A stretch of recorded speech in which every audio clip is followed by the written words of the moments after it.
I'm filling out the anti-fellowship application, and one of the questions is, please brag about yourself and what makes you special. So here's my real answer, and a video is the only correct format for it. What makes me special is simple. I learn fast, I integrate instantly, and I act immediately. When I see something, I don't sit on it. I convert it into motion. That ability to metabolize information into action is my superpower, and it's why I'm becoming the world's first professional mathlete, someone who plays the game of entrepreneurship, investing, and innovation in real time publicly. I'm building Internet 2.0, and I'm doing it with math, with proof, and with culture.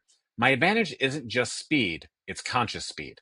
I don't just move quickly, I move with awareness, and I design systems that multiply human agency instead of strip mining it.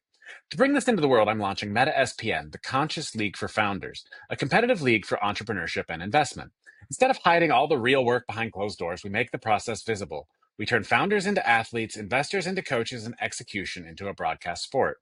The anti-fund's foundational axiom is that the future is forged at the intersection of tech and culture.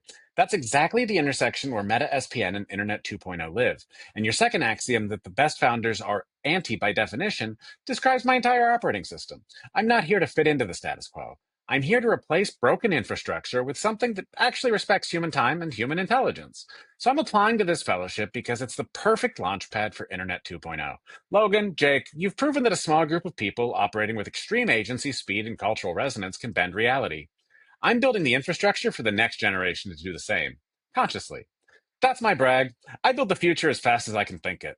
And I think very fucking fast. If Anti-Fund is built for anti-status quo founders, then Internet 2.0 is the anti-status quo future. Let's build it.